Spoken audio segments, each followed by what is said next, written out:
வாலிபத்தின் கடனை தீர்க்க தாலி ஒண்ணு அப்பன் தந்தான். தாலிபட்ட கடனை தீர்க்க தாயார் என்ன பெத்து புட்டா. நம்மை சுமக்கும் பூமியும் ஒரு கணக்கு போட்டு இருக்குது.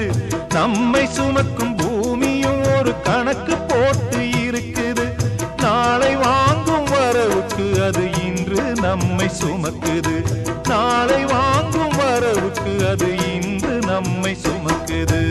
ஆத்துக்கு பக்கம் ஆத்துக்கு பக்கம் ஆத்து சுரக்கிற ஊத்துக்கு பக்கம் யாரோ வச்ச தென்ன இது நம்பி இருக்குது மண்ண. இது தானாக வளர்ந்த மரம் பாரம்மா. ஒரு தாயாரு தந்தை யாரு கூறம்மா.